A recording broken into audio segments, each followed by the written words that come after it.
You're listening to the Urban Farm Podcast, your partner in the grow your own food revolution. Whether you've just been introduced to urban farming or you're a lifelong advocate, we're sure you'll leave feeling more informed, equipped, and empowered to dig deeper into the soil of your local food economy. With you every step of the way, here's your host, Greg Peterson. Do you want to save money at the grocery store, eat more organic, whole foods, cultivate food security, and feel more connected to the earth? If so, then growing your own food is a no-brainer. You wouldn't believe how many people come to me claiming that they can't grow their own food. They think they don't have enough space, that they're too busy, or that they simply don't have what it takes. Perhaps you've fallen for one of these gardening myths. If you think you can't grow food, or if you think the only food that you have access to is what you buy in the grocery store, I have a life-changing webinar that you need to see. It's free and will help you unearth your inner gardener. I've helped thousands of people just like you learn to grow their own food, and I'm speaking from my own experience when I say that with the right knowledge in place, there is no such thing as a black thumb. With this webinar, you can begin making your garden dreams come true and start growing delicious, nutritious food for your family. Just text GARDEN to 44222 or go to iwanttogarden.com and you will receive our free webinar about the 7 key factors you need to know to grow your own food. Remember, that's GARDEN to 44222 or iwanttogarden.com. Today on the Urban Farm Podcast, we have Trent Lindsey to talk about his journey converting to a plant-based diet. Trent Lindsey is the founder of GoPlantBased.info, a website and blog on a mission to improve our world one healthy person at a time. His blog educates his readers on the benefits of a plant-based lifestyle. He is devoted to fighting against preventable dietary diseases such as cardiovascular disease, cancer, stroke, and diabetes, to name a few. He and his family have enjoyed the benefits of a plant-based lifestyle since January 2016.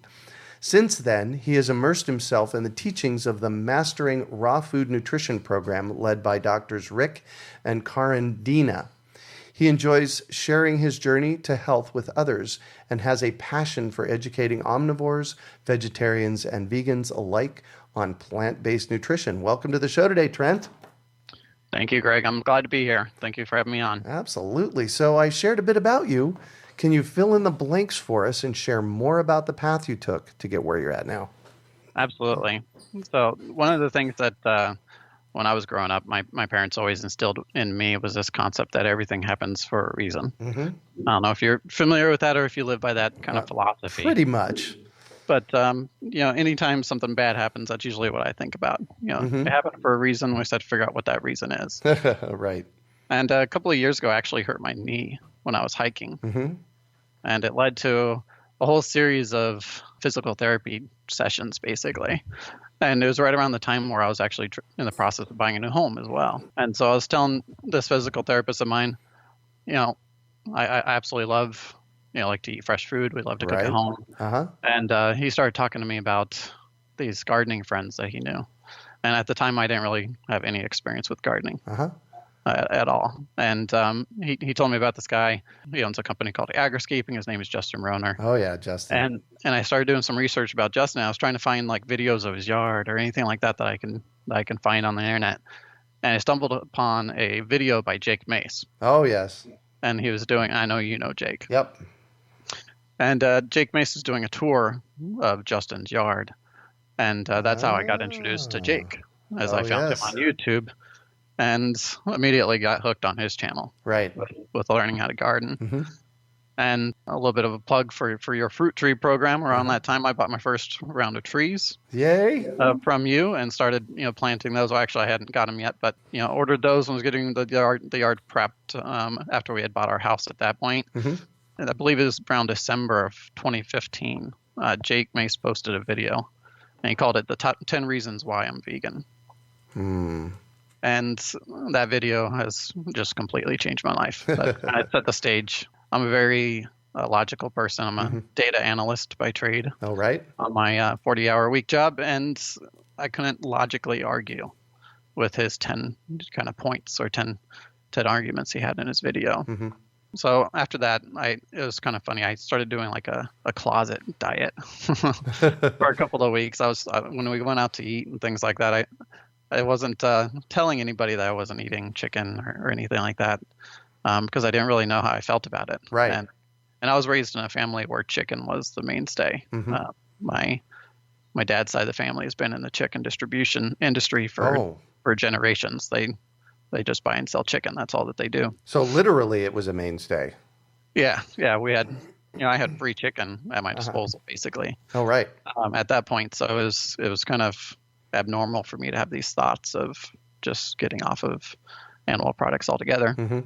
Eventually I had a date night with my wife, and I'm like, I found this guy on YouTube, telling me about this plant-based diet. And, I'm kind of curious. I want to see if we can give it a try. So, she was on board from the get-go, which is one of the huge benefits of having a support system along the way. Oh, yes, and I'm sure we can talk about that. That's a huge part of transitioning to a plant-based diet. So we decided with January of 2016, with the new year, let's just try this plant-based diet for 30 days and see how we feel. Hold on. 30 days. Now here we are, 16 months later? Yeah, so now it's been 16 months since I transitioned to a plant-based diet. Mm-hmm. We just wanted to see what it would be like for 30 days. Right. And I actually found a book by Colleen Patrick Gordeau called The 30-Day Vegan Challenge. So it's a great book for anybody who's interested. But after 30 days, we were absolutely loving it. We didn't really notice a huge difference necessarily in our body or anything at that point. I think I blame now a lot of the things I was eating at the time. We could talk about that a little bit later. But we decided, let's go ahead and just stick with this plant-based diet for another 60 days or so. Because each year for my work, we do these biometric screenings where we look at get our blood tested for cholesterol, glucose, and triglycerides, and all these different biometrics. So we're like, let's just stick it out until we get our blood back, and see if it's really made a difference to our body. And it definitely made a difference. Just within the first 3 months, my total cholesterol dropped from 163 the March before to 127. Whoa. Which is a huge drop, and that's after only 3 months. And so at that point, I was completely convinced that this was the right path for us. Mm-hmm. And within about 6 months after transitioning, I'd lost about 20 pounds. That's, the same thing happened for me. In the first 5 months that I was practicing with this plant-based diet, I lost 20 pounds. And I got back down to my high school weight, which was like mind-boggling. Yeah, isn't it? Yeah. And I'm actually back to my high school weight pretty much now as well, which is like you said, mind-boggling. And the nice part is that you don't really have to try. As long as you're eating, foods that are low in what I'll talk about later as calorie density, things that aren't too heavy, you can lose weight just effortlessly on this diet, as long as you're getting enough calories in you too, which is important. Yeah. So what are your top 3 reasons from Jake's list? And we'll go ahead and post Jake's top 10 reasons to become a vegan on the show notes page. But from that top 10 list, what were the 3 that made most sense to you, Mr. Data Analytics guy? Selfishly, the one that jumped out at me, and I think this jumps out at a lot of people first, is the health and longevity side of it. So usually people want to transition to a plant-based diet because of themselves. Health issues, yeah. Yeah, they're having health issues or they just want to become healthier. So that was my number 1. Number 2, I would say would probably be the food. So growing the food at home, because at the time I was transitioning, right, I was learning a lot about gardening. So that just really inspired me to be able to grow the food at home and become more sustainable there. Mm-hmm. That kind of goes hand in hand with money. That was another one of his reasons, but I won't use money as my third. The third one I'll say was because of the animals. And this is one that, like, I call them side effects, like of switching to a plant-based diet, but side effects don't have to be bad. It just, when you switch to a plant-based diet for whatever reason, you start to become a little bit more compassionate about just how you're affecting the environment and other beings out there. And if you really start looking at some stuff on YouTube about how animals are treated, during that whole growing process, it's not very good at all Right. animals. And if I was an animal, I sure wouldn't want to be in that situation. Right. So I'd say that that's my third one for sure. But yeah, the rest of his list is fantastic. Like I said, I couldn't argue with anything. And his last reason actually was be the change you want to see in the world. Yeah. And that was basically kind of why I wanted to start sharing this information. After I kind of was in this transition mode for the first 3 or 6 months, I was so happy with it, and I just had to share it with other people. And that's when I started up Go Plant-Based was middle of 2016. Wow, good for you. So what is goplantbased.info? So goplantbased.info is what I started up just to start sharing my journey originally. I started putting some like videos together on YouTube and stuff like that. Oh, and nice. Putting them on a blog of different recipes I was making. And this was like third quarter 2016 when I was doing this. So you'll see some with my kids and like shopping at different places to try to find cheap produce, and I put videos up about it. So it was really just started out about me sharing my journey, just what I was doing. And it's kind of changed a little bit over time. And what I got concerned about, and this is that data analyst in me, I wanted to make sure I was providing like 100% accurate information to whoever was going to be reading it. And really, I started it all up to try to start sharing this information for my family, right, and my friends. And so that's when I enrolled in the course with Drs. Rick and Karin Dina called Mastering Raw Food Nutrition, which is it's a year-long course. It has 100 hours worth of curriculum in it, all about plant-based nutrition. Wow. And it incorporates animal nutrition too for perspective. But I started going through that course, and I kind of took a hiatus from Go Plant-Based because I wanted to focus on learning that content. And then starting in January of 2017 is really when I started sharing a lot more nutrition related content on my blog. Yeah. And I want it to be a place where people can go to get the nutritional content or information to kind of support the plant-based diet and answer any questions that they have. Yeah. And then, hopefully just be able to start to build that community where I can, answer people's questions and start sharing more recipes and things like that. Nice. So one of the things that I've discovered in this process is that this whole notion of a plant-based diet isn't necessarily 100% for everybody. Heidi, my sweetheart, and I have Lyme disease, and one of the things that we have found is that she needs a little bit of animal protein in her diet. Otherwise, it doesn't work for you. So, what's your thoughts on that? Yeah, I completely agree. And I actually just posted a new guide on my website, and so that way your listeners can get this guide to transitioning into a healthier diet at night. And it's called the Go Plant-Based Guide for Better Health. And in that, I actually talk about the full spectrum of dietary choices that we all have available to us. And there is no, right or wrong diet that applies to everybody out there. And it's just one of our kind of problems that society right now is, everything has to have a right or a wrong, or left or right, or all these bipolar options that are out there. When in reality, when it comes to diet, there's a whole spectrum. And that's Guide to Better Health. I talk about this spectrum. I list 7 different diets, from the standard American diet, which is full of like highly processed foods, things you could just toss in the microwave and heat up. And chips and all that kind of stuff. I had a couple of nutritionists on the past couple of months, and they call those food stuffs, STUFFS. And when I looked it up, when I looked up the definition of food stuffs, I had to laugh out loud because it was so incredibly ludicrous. And in looking up food stuff, and it's FOODSTUFF, definition is a substance with food value, specifically raw material of food before and after processing. A substance with food value. Interesting. Yeah, that's definitely an interesting definition. Pretty vague as well. Yeah. Probably just means that it provides you energy of some sort, maybe. Yeah, exactly. Some kind of calories. The interesting other thing about the standard American diet is the acronym from it. Yeah, SAD. SAD, yeah, exactly. Yeah, exactly. absolutely. And it truly is, because it's not, I mean, a lot of it's just full of chemicals. It's all highly processed things. Yeah. It's not something that you would normally eat out in nature, for sure.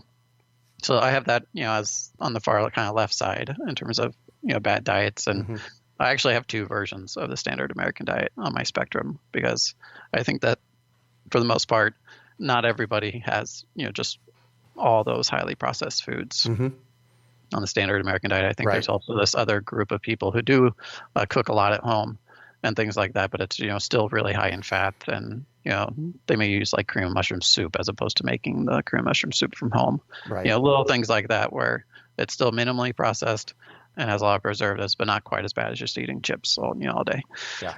And then I have, like the Mediterranean diet, vegetarian diet, and then I split out the plant-based diet actually into 3 different diets, because somebody could be on a plant-based diet and eat something completely different than me and have health that's completely different than me. Right. There's no guarantee that you're going to be healthy on a plant-based diet. You really have to make sure you're still eating, whole natural plant foods. Yeah. So everybody falls within that spectrum. So for like your wife, that she has been able to experiment with her body, and it all comes down to her own bio-individuality and how her body responds to certain foods. And so she, found a need to incorporate some animal-based proteins, if I remember correctly, back into her diet. Right. And that's what's helping her. She's still on the better end of that spectrum, and there's absolutely nothing wrong with that. Yeah, and that's absolutely the case. We love what we eat here, and grow a lot of it ourselves, which is always cool. Absolutely. Yeah. So can you discuss some of the key concepts everyone should know about nutrition? Absolutely. So the very first one is actually a full spectrum of dietary choices. I have kind of 3 key things, and that's the very first one. It's because a lot of times when I mention to people I have I eat a plant-based diet, and they just immediately get defensive. They're like, "Oh my gosh, that is just too far out there." I can't imagine myself not having meat, dairy products, and eggs as a part of my diet. Right. And so I just try to tell them that, it doesn't, just because I eat a plant-based diet doesn't mean that they have to, and as long as you're incorporating more plant-based products into your diet, then you're incrementally getting healthier. Well, and that's really, to get healthier, you need to eat your greens. So, incorporating more plants into your diet is going to make you healthier, I would surmise. Absolutely. Yeah. Absolutely. So that's number one. It's just a change of mindset. Yeah. Just making sure people know that it's if you slip up a little bit, it's not like a diet. This is more of a lifestyle thing. Yeah. Well, and I like what you say here. There is no right or wrong. Absolutely. Yeah. And there's some people out there in the vegan community who do believe there is a right and wrong. And one thing about me is I eat a plant-based diet, but I'm not necessarily somebody that, I wouldn't call myself vegan.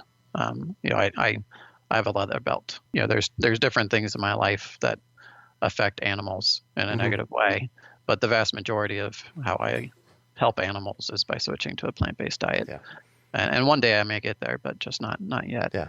I call it leaning vegan. Right. I'm totally vegetarian. I don't eat meat anymore. I don't need it. And I lean vegan. So. Yeah.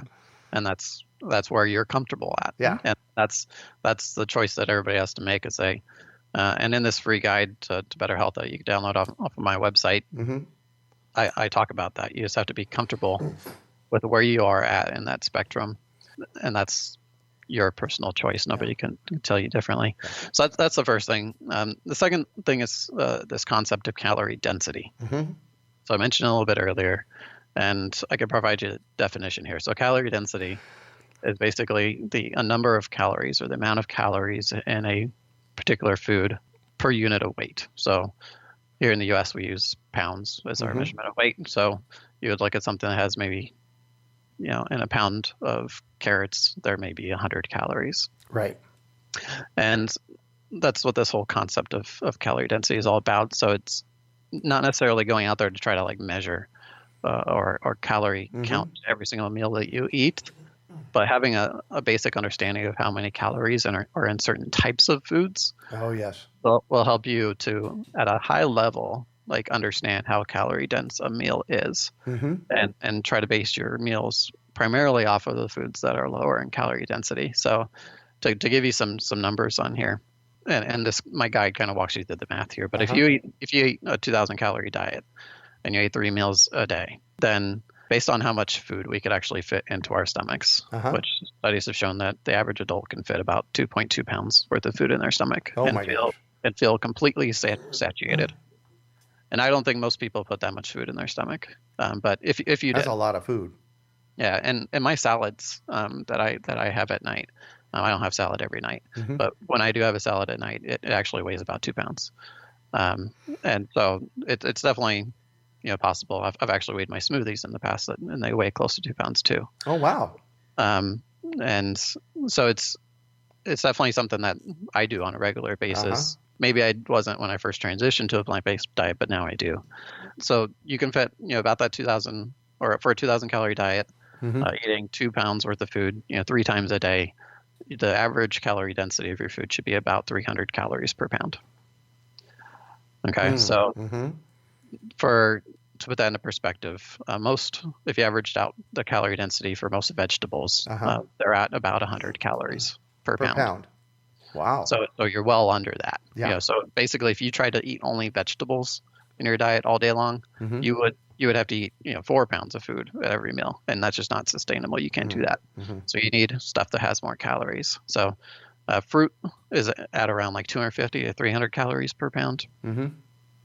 Most like legumes, like your beans, right, are at like 600, 650, if I remember right, calories per pound. Nuts and seeds are much higher. They're like 2,600 calories. Oh my gosh. Well, So- of course, thinking about the density of them, of course, that makes perfect sense. Exactly. And then grains, I think, are around like 500 or 600 calories per pound, if I remember correctly. And then the thing that affects calorie density the most, and people don't realize this, is oil of any type. It doesn't matter what type of oil it is. So any oil out there is at 4,000 calories per pound of oil. Oh my gosh. And nobody eats a pound of oil, obviously, at a time, but Right. you can eat a pound of oil in a couple months, maybe, Right. and unfortunately, like on the standard American diet, and oil is such a huge driver. When you're comparing 4,000 calories per pound to a salad that's made at mainly 100 calories per pound, if you just put a little bit of an oil and vinaigrette dressing like on it, it drastically changes the calorie density of the entire meal. So having those figures in your head as you're eating your food, it helps you really focus on what you should be putting on your plate. And it should be focused primarily off of fruits and vegetables throughout the day, and then supplementing it with those higher calorie dense foods. Oh, got it. That was where my next question was going to be. It's like, so tell me, make that connection for me. So remake that connection right now for me, please. Absolutely. So I'll give you my real life example, right? So Perfect. What I normally do in the morning is I have pretty much one of two things. It really depends if I've taken the time to juice, to make juice. So I like to drink green juices, or fruit juices too. But I'll have like a green juice in the morning for breakfast, and that's a very low calorie dense food. Okay, so that's one option. Or I'll have oatmeal with a lot of fruit with the oatmeal. Yeah. Also very low calorie dense food. And when I transition into lunch, I'll have like a fruit smoothie a lot of the times. So again, the average calorie density for that might be around the 300. But in order to increase the calories a little bit, to offset the fact that I didn't have a whole lot for breakfast, is I'll add in some nuts or seeds. Oh, right. So I'll add in like a tablespoon of chia seeds or a tablespoon of flax seeds. And chia seeds and flax seeds have really good ratios of omega-3 to omega-6 fatty acids. So I'll add those into my smoothies because otherwise I'm not really going to eat those whole as a snack or anything like that. So I'll add those into my smoothies to get some good fats in me, and that'll increase the calorie density of that meal. In dinner time, the majority of our time, the plate's full of vegetables. So I'm either going to have a salad with a richer dressing to increase the calorie density of the salad. So I may blend some like nuts or seeds together with something, or just like a store-bought salad dressing. I'll still use oil and vinaigrette dressings. I just won't douse it with it, right? Just like only put a little bit. Sprinkle it on. And then the other option is I have salads. I'll still have, that's my raw version of dinner. If I'm having a cooked dinner, then I'll have like pastas and rice and beans and things that are closer to the 600 like calorie density Right. range. Still offset with a little bit of vegetables to bring it back down. So how many calories should we be eating a day? I know it depends, but there's got to be some kind of correlation here. Absolutely. So there's a formula out there, actually. It's a little bit more complex than just telling everybody to eat a certain number of calories. It's based on what your basal metabolic rate is. Mm-hmm. So just how many calories you burn if you were just to sit on the couch all day and do nothing. Right. And then you multiply that by like an activity factor, based on how active you are. Uh-huh. But your basal metabolic rate, it all depends on like how old you are, I think how tall you are, different things like that. And I actually have the calculation shown on my website as part of this free guide as well. Oh, wow. Cool. But you could just do a Google search if you want to and just search basal metabolic rate. Uh-huh. And you can calculate how many calories you need on a daily basis. So give me a ballpark. It could be anywhere from 1,500 if you're somebody who's older. Mm-hmm. If you're in your, like, say, 60s, 70s, 80s, you don't need as many calories. So you could probably get by with 1,500 calories. Uh-huh. Or if you're younger, if you're a kid or something, you don't need as much. And I think mine is around like 2,100 calories. Got it. Per day as how much I need. Mm-hmm. According to my Fitbit, I'm supposed to have like 2,400 calories, but when I do the calculation on my own, it's a little different. So I would make sure to do the calculation on your own. So it really ranges. And then if you're somebody like Jake Mace, who we both know, who's Yeah. very active, right? Who does a lot of gardening, but also does all of his martial arts. Yes.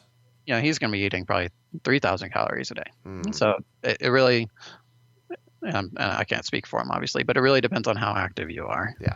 And if you're more active, you need more.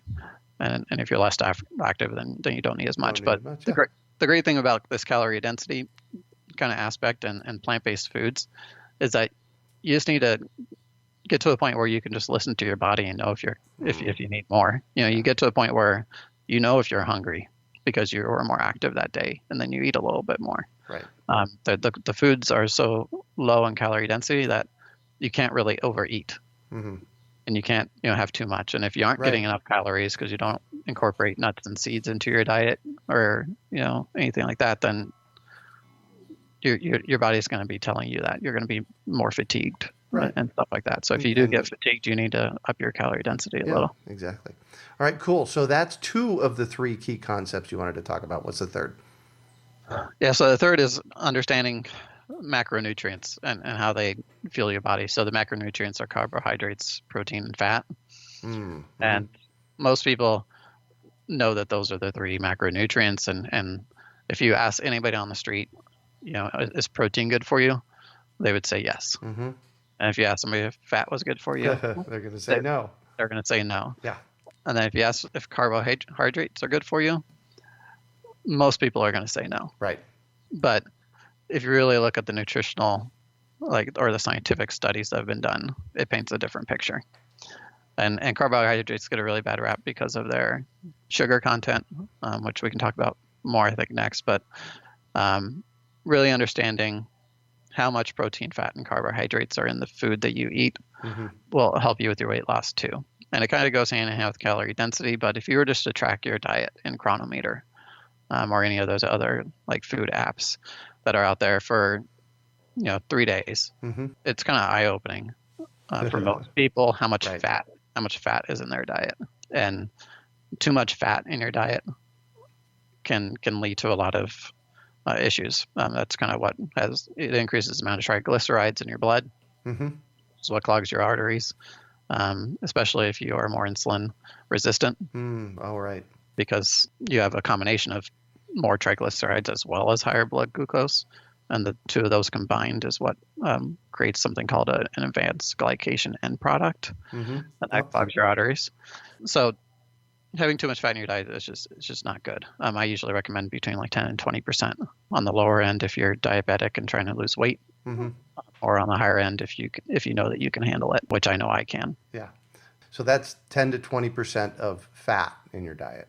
Absolutely. Yeah. And most people on the standard American diet are probably eating close to 40 to 50% Wow. of their calories from fat. Yeah. And it's kind of interesting because the animal food industry has gotten really clever with how they market their products. Mm-hmm. And if you look at like ground beef at the store, they'll say, like 80, 20%, like 80% lean, 20% fat. Right. Or the 93% lean, 7% fat. Well, those percentages are based off of the weight of the fat in the product, not based on how many calories you get from that fat. So an 80-20 ground beef isn't 20% of the calories from fat. It's actually closer to like 60 or 70% of the calories in ground beef is coming from fat. Wow. And then the rest is from protein. Yeah. No carbohydrates, of course, because there's no carbohydrates in animal foods. Yeah. So it's kind of deceiving. A lot of these people that promote, higher protein, high protein type diets forget, and low carbohydrates, like, 10% carbohydrates. They forget, people sometimes forget to do the rest of that equation and realize that if I'm eating 30% protein and 10% carbs, there's actually 60% of my calories coming from fat. And back to my earlier point, if you ask somebody on the street, is fat good for you? They're going to tell you no. Right. But that's what they're eating. Yeah. And exactly. And there's good fat and bad fat, right? Absolutely. But if you're eating too much fat in general, it doesn't matter what type of fat it is. If you're eating 50% of your calories from fat, that's too much. Yeah. But absolutely, yeah. We have essential fats that we need in the form of polyunsaturated fats such as omega-3 and omega-6 fats. Those are the ones that are essential. There's also monounsaturated fat, which is also known as omega-9, which is important, but it's not essential. And then there's saturated fat, which you do get from plant foods, but it's much more dominant in your animal-based foods. Yeah. Perfect. Wow. That is a lot of great information. Thank you so much for sharing it. Absolutely. This is I enjoy learning, and I absolutely love sharing it with everybody. And that's what you'd expect on my blog. Yeah. Perfect. So I'm going to shift on you, and I'd like for you to talk about a time you failed, how you overcame that failure, and what you might have learned from it. Absolutely. So ever since I actually started college, pretty much I've had an issue with drinking, with alcohol. And that's been one of the biggest kind of issues in my adulthood is trying to overcome that issue. So it's not like a one-time failure. It's a decade-long failure.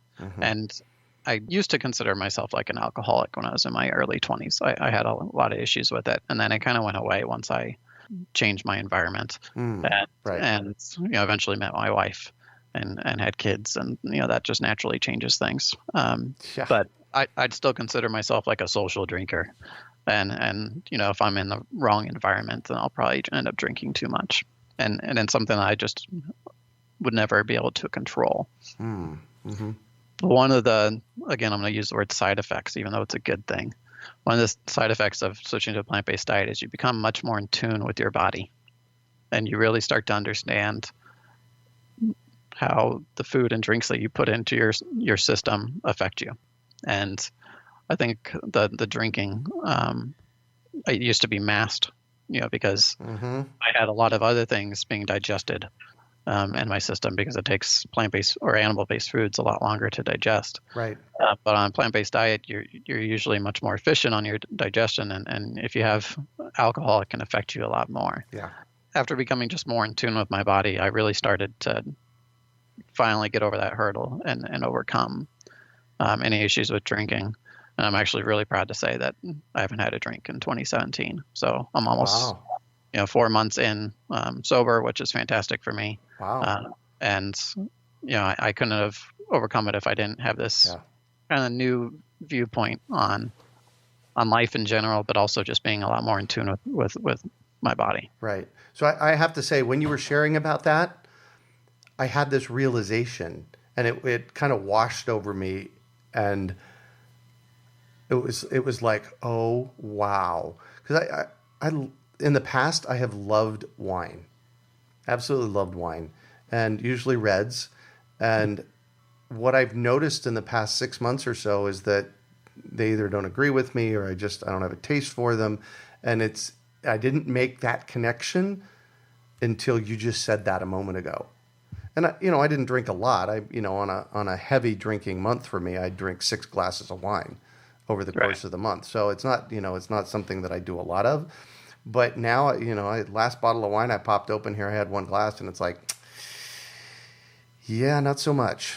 So that's curious. I hadn't made that connection until you said it. Yeah, your taste buds start to change for one. So that's one definite pro is things become sweeter. Like when you eat a piece of fruit, it really can taste the fruit because your taste buds become more sensitive. But with things like alcohol, I mean, I just kind of lost my desire after a while. Last year as a whole, I didn't really drink a whole lot. But when I was finally able to get over that and just say I don't need it at all. What's the point when I used to, like, at certain points last year, I'd have one beer and the next morning feel like I drank a 12-pack or something, and I'm like, just doesn't seem right. Why am I doing this to myself for one beer? Yeah. Well, there's a certain amount of this that we can correlate over to food as well. And this is where people need to start, being cognizant of when you put something in, how do you feel afterwards? And, there are many food coaches out there that encourage you to keep a eating journal so that and a how do I feel journal so that as you put stuff in, as you eat, then, 4, 6, 8 hours later, you make notes on how you're feeling and start correlating that.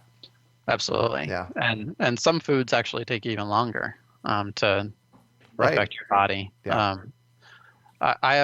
Luckily I haven't had too many issues with a lot of foods. Well, at least that I knew of. Right, exactly. On this plant-based diet, I don't really have many issues at all. Sometimes if I have unripe bananas, you can really tell that unripe bananas aren't supposed to be eaten. Yeah. Things like that you'll find every once in a while. But I definitely had issues with animal products before. I mean, one of the things that most people don't realize is that dairy products can really have a negative influence on your sinuses. Oh, right, of course. Oh, yeah. And my sinuses have been fantastic since switching to a plant-based diet. It's amazing. This spring, I've had absolutely no allergies at all on this diet, and I used to have very seasonal allergies before. So interesting. It's a huge benefit for somebody who used to always have itchy eyes. If I was in the car, like I couldn't have the fans blowing at my eyes because they dry out so fast and get so itchy, or little things like that. I don't have to really worry about anymore. Cool. So what do you consider your biggest success? Yeah, well, my biggest success in life in general is having the family that I have. So I'm very happily married to my wife, Mary, and we have 2 boys, ages 5 and 3, and another one on the way as well. Congratulations. Thank you. So that's always been my biggest success. But outside of that, I honestly believe that being open-minded enough to still try new things and switch over to this plant-based diet, I can't imagine what my life might be like if I didn't do it. Yeah. My life has changed for the better in so many ways by transitioning over to a plant-based diet, and I've started to rub off on family and friends. I have people that I talk to frequently about my diet, and it's affecting how they're perceiving their diet as well. And they're starting to make changes for the better for themselves. And that's just a huge success for me when I can start to really influence the health of other people and people I don't even know, but also even just my own kids. Right. We didn't necessarily pressure them into switching over to a plant-based diet when we, last year when we switched. We knew that any food that they ate inside of our house was going to be plant-based, but when we went out to the restaurant or to a friend's house or family member's house, we let our boys decide what they were going to have to eat. And for the longest time, my oldest son was basically vegetarian for probably 9 months or so. And then we slowly just introduced, different concepts about what's happening if he eats, cheese or has milk, things like that. And eventually decided he didn't want any of that anymore. It's something that, I'm very proud of to be raising my kids this way. Yeah. Allowing them to make their own decisions. My youngest still loves his macaroni and cheese when we go out. I know. He can't tell the difference if it's vegan or not, because we'll go to vegan restaurants and he'll have vegan cheese and he loves it, or he'll go to like Chipotle and have their quesadilla and he loves it, but he doesn't know the difference really in the taste. So giving them that option is It has been a lot of fun for me, Yeah. and, Cool. and by far that's my biggest success. Yeah. So what drives you? I think it's just being able to help people and coach people along the way. Yeah. And this hasn't been something I just picked up by transitioning to a plant-based diet. All my life, I've enjoyed helping other people. Right. In college, I was a tutor in finance. I had a finance degree, so I tutored in finance classes, and I've always enjoyed helping people in my current role, training and teaching people about data and analytics. Right. And so whatever environment I'm in, I've always enjoyed helping people. And Nice. I see that there's this huge gap or opportunity for people to become healthier. And I think that that's really what drives me, is just, my desire to help people in general. And there's so many people out there that are just really concerned about their weight or their health. And there's just a lot of misinformed, doctors out there, to be quite honest. I don't think our medical care system is like a disease management system. It's not a health care system. I publicly call it a death care system. Yeah, exactly. I mean, it's pretty much just, and like type 2 diabetes is like a perfect example, because most people, if they get diagnosed with type 2 diabetes, the doctor will say, okay, well, here's these medications that you have to take from now on. Yep. Try to eat as little carbs as possible, and you're going to have type 2 diabetes for the rest of your life. Right. And that's not the case at all. Right. And they're just not, and it's not because they're doing it on purpose. That's just how they were trained. Right. That's the information that they have available. Yeah, exactly. So I'm all about education, and I have to know, is there a book that's been influential for you in this process in your life? Absolutely. So one of my favorite books, Nutrition. It's definitely like a philosophy book. It doesn't get into macronutrients and micronutrients that much, but it's called The Pleasure Trap. And it was written by Douglas Lyle and Alan Goldhammer. And I can't remember the name of their retreat that they have up in California. But they have a fasting center where people can go and do water fasts, not even juice fast, but water fasting. Whoa. Where they just have water for an extended period of time, and they completely reverse out all these different types of diseases and get people back on track. But their book, The Pleasure Trap, is all about how our brains are wired to seek pleasure, avoid pain, and do it with as little energy as possible. Right. And that's what they call the motivational triad. And that's one of the reasons why so many people seek out fast food, for example. It's because the food itself is what provides them the pleasure. Our bodies like high-fat meals and salty meals. It tastes good. We seek pleasure. We avoid pain because sometimes, let's face it, especially if we have kids, a lot of times, kids may not like our cooking, right? So you avoid that potential situation where you're at the dinner table and your kids aren't eating because, they're complaining and saying it doesn't taste good or anything like that. That's a problem for a lot of people. And then the third thing, and this is, I think, the most influential, is trying to achieve something with as little effort as possible. And there's nothing easier than just going through a fast food restaurant. Yep. Right? Yeah, exactly. And so these three concepts of their motivational triad, and there's other concepts in the book too, but it's a fantastic read. It'll change your perspective on why you do certain things. Curious. I actually have another book that I'd love to recommend too. Okay, so this one's a recipe book, and one that has gotten quite dirty on our shelf because we use it so much. So I had to recommend it. It's called Plant-Powered Families. Over 100 kid-tested whole foods vegan recipes. It's by Drina Burton, and we absolutely love it. The majority of stuff is whole food ingredients, which is fantastic. It's minimally processed stuff, and our kids absolutely love all the meals. There's a lot of snacks and different things in there, and we haven't had an issue with any recipe that we've had in that book. So highly recommend it. Plant-powered recipes. Or plant-powered families. Oh, plant-powered families. I got to get it right. Okay, good. By? Drina. It's Dreena Burton. Perfect. Burton. Cool. So what one final piece of advice do you have for our listeners?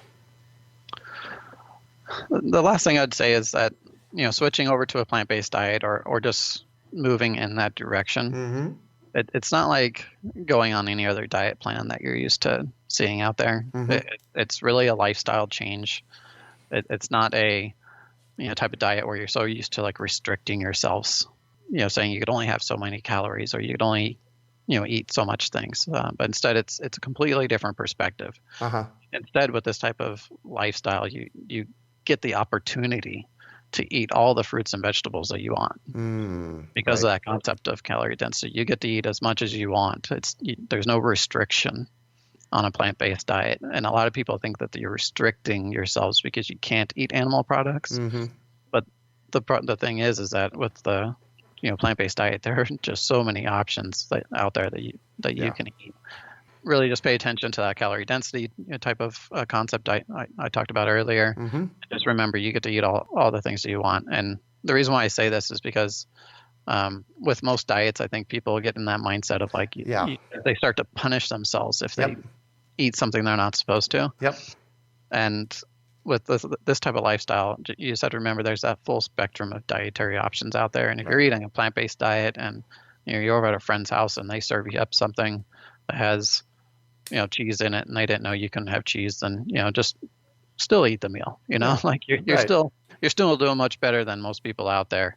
And it may just give you an opportunity to educate them a little bit about what your new lifestyle is, but don't get so down on yourself like a lot of people usually do. Well, thank you so much for joining us on the show and sharing your experience with us today, Trent. It has been a treat getting to chat with you. Absolutely. It's a pleasure to be here. And how can our listeners get a hold of you? Well, the main source or main place they can go is out on my website. So www.goplantbased.info. So INFO. That's where you can download that free guide to better health. And by doing so, you'll also be signing up to get any of the new blogs or anything I write that I'll be sending out to you. But that guide to better health is just a great way to get started in this whole process. And there's other resources in there too for how to actually get started on this path. Cool. And then I also have Instagram and other social media too. So Go Plant Based on Instagram. Twitter's Go_plant-based. And then I have my YouTube channel too, which is simply Go Plant Based. Perfect. Those are the social media. Cool. And then I'll throw out one more. I do have a Facebook page as well. So if you search for Go Plant Based Nutrition on Facebook, you'll find us there. So we have almost 100 people that have joined that site to date, and hope it continues to grow. Perfect. So you can find show notes from today's podcast at urbanfarm.org/Go Plant Based. Well, that's it for today. Thanks for joining us on the Urban Farm Podcast. Do you want to save money at the grocery store? Eat more organic, whole foods? Cultivate food security and feel more connected to the earth? If so, then growing your own food is a no-brainer. You wouldn't believe how many people come to me claiming that they can't grow their own food. They think they don't have enough space, that they're too busy, or that they simply don't have what it takes. Perhaps you've fallen for one of these gardening myths. If you think you can't grow food, or if you think the only food that you have access to is what you buy in the grocery store, I have a life-changing webinar that you need to see. It's free and will help you unearth your inner gardener. I've helped thousands of people just like you learn to grow their own food, and I'm speaking from my own experience when I say that with the right knowledge in place, there is no such thing as a black thumb. With this webinar, you can begin making your garden dreams come true and start growing delicious, nutritious food for your family. Just text GARDEN to 44222 or go to iwanttogarden.com and you will receive our free webinar about the 7 key factors you need to know to grow your own food. Remember, that's GARDEN to 44222 or iwanttogarden.com. We hope you enjoyed today's episode of the Urban Farm Podcast. Remember to listen 3 days a week for tips, advice, and resources to help you on your journey with urban farming. You can find us on the web at urbanfarm.org or send us an email to podcast@urbanfarm.org. In the words of Vincent van Gogh, great things are done by a series of small things brought together. Be encouraged that with each lesson learned and skill developed, you are one step closer in the direction of your dreams.